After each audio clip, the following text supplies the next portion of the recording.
जय श्री कृष्ण। नकारात्मक भावनाओं पर विजय प्राप्त करना। योगानंद जी कहते हैं, आप जो कुछ संसार को दोगे वही आपके पास वापस आएगा। आप घृणा देंगे तो बदले में आपको घृणा ही मिलेगी।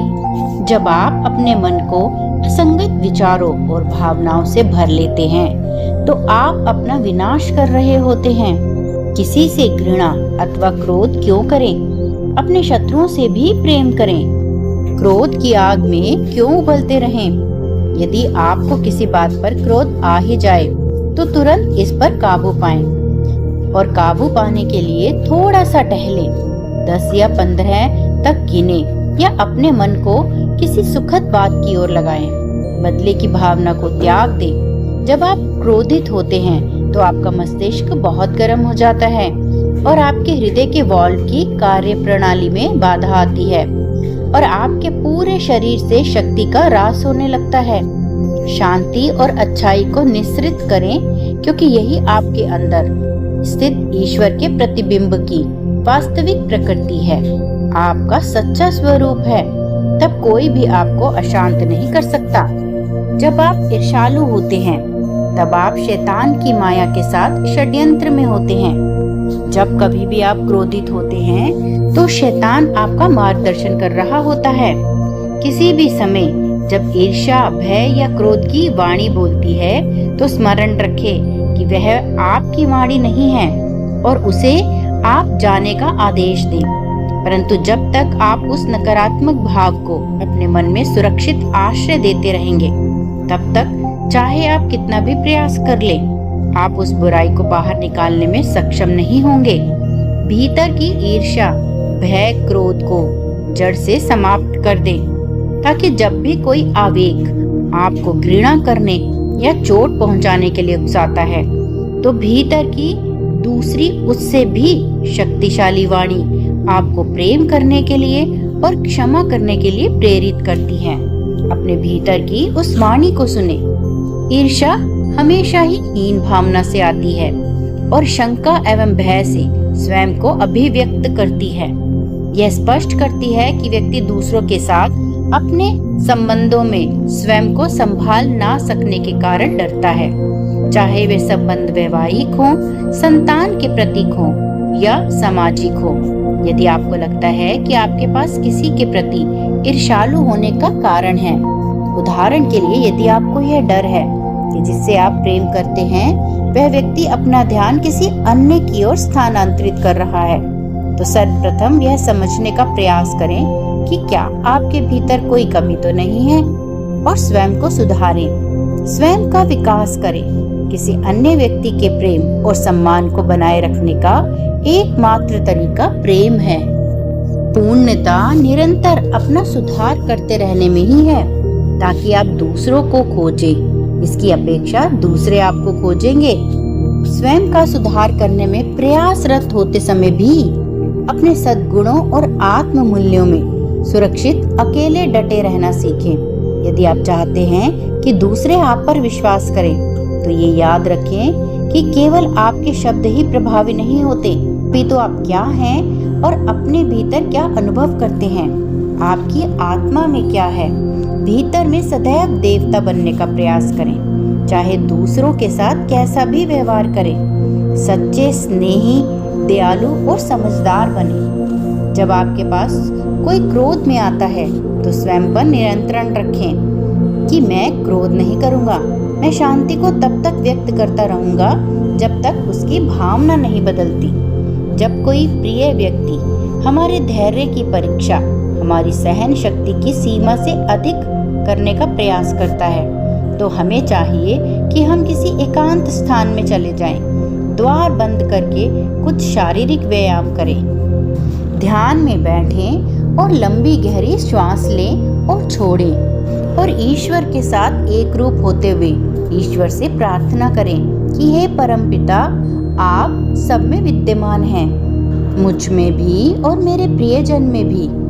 मैं अब अधिक सहन करने में सक्षम नहीं हूँ, इसीलिए मेरा मार्गदर्शन करें और मुझे और मेरे प्रियजनों को अपने प्रेम, शांति से भरपूर करें।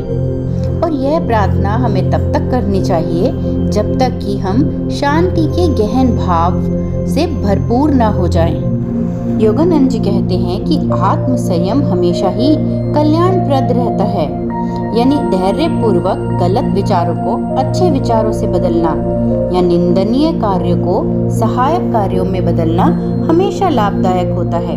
जो बुराई पर डटे रहते हैं वे स्वयं को ही चोट पहुंचाते हैं, और जो व्यक्ति अपने मन को ज्ञान से एवं अपने जीवन को रचनात्मक कार्यकलापों से भर लेते हैं वे स्वयं को दुखदायी कष्टों से बचा लेते हैं। क्रोध की उत्पत्ति केवल अधूरी इच्छाओं से होती है। श्री युक्तेश्वर जी कहते थे, मैं दूसरों से कोई अपेक्षा नहीं रखता, इसीलिए उनके कार्य मेरी इच्छाओं के विरुद्ध हो ही नहीं सकते।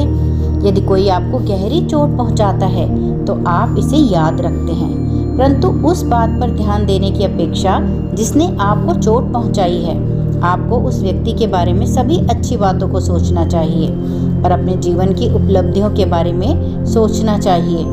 जो लोग आपका अपमान करते हैं, आप उस बात पर ध्यान ही मत दें। आप अपने शत्रु में ईश्वर को देखने का प्रयत्न करें, क्योंकि ऐसा करने से आप अपने को उन बुरी बदला लेने वाली इच्छाओं से मुक्त कर लेते हैं जो आपके मन की शांति को भंग करती हैं। घृणा पर घृणा बढ़ाते रहने से अथवा घृणा का उत्तर घृणा से देकर आप न केवल अपने लिए शत्रु की शत्रुता बढ़ाते हैं, बल्कि आप अपने शरीर की प्रणाली को शारीरिक और साथ ही साथ भावनात्मक रूप से अपने ही विष से विषैला बना लेते हैं।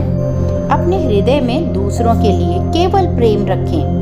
आप उनमें जितनी अधिक अच्छाई देखेंगे उतनी ही अधिक अच्छाई आप स्वयं में स्थापित कर लेंगे।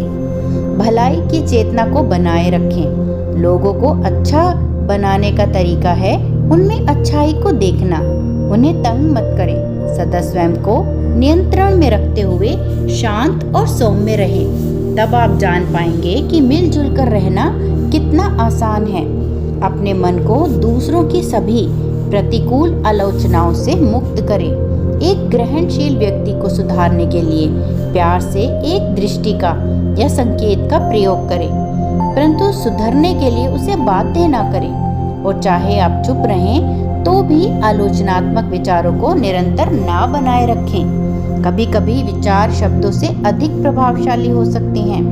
मानव का मन प्रसारण की मशीनों में से सबसे अधिक शक्तिशाली है। यदि आप सकारात्मक विचारों का प्रेम के साथ निरंतर प्रसारण करते हैं तो वे विचार दूसरों को प्रभाव में डालेंगे। दूसरे लोग उन विचारों को प्राप्त करते हैं और उन्हीं के अनुसार प्रतिक्रिया करते हैं, चाहे वो विचार प्रेम के हों, ईर्ष्या के हों या घृणा के हों। उदाहरण के लिए, यदि पति रास्ते से भटका हुआ है तो पत्नी को ईश्वर से प्रार्थना करनी चाहिए कि हे प्रभु, मेरे पति की सहायता में मेरी सहायता करें। ईर्ष्या और द्वेष के सभी धब्बों को मेरे हृदय से बाहर रखें। मेरी प्रार्थना केवल इतनी है कि वे अपनी गलती का अनुभव करें और बदल जाएं। हे प्रभु, उनके साथ रहें और मुझे अपनी भूमिका निभाने के लिए आशीर्वाद दें। यदि ईश्वर के साथ आपका संपर्क गहरा है तो आप उस व्यक्ति को बदला हुआ देखेंगे। प्रति उत्तर में प्रहार करना आसान है, परंतु प्रेम देना अपने शत्रु को निरस्त करने का सबसे उच्चतम तरीका है। यदि वह उस समय काम ना भी करे तो भी वह व्यक्ति यह कभी नहीं भूलेगा कि जब उसने आपको थप्पड़ मारा या आपका अपमान किया तो बदले में आपने उसे केवल प्रेम दिया। वह सच्चा प्रेम होना चाहिए। जब प्रेम हृदय से आता है तो यह जादुई होता है। आप परिणामों की ओर ध्यान न दें, भले ही आपका प्रेम ठुकरा भी दिया जाए, उस पर ध्यान न दें। प्रेम दें और भूल जाएं। बदले में कोई भी आशा ना करें, तब आप चमत्कारिक परिणाम देखेंगे।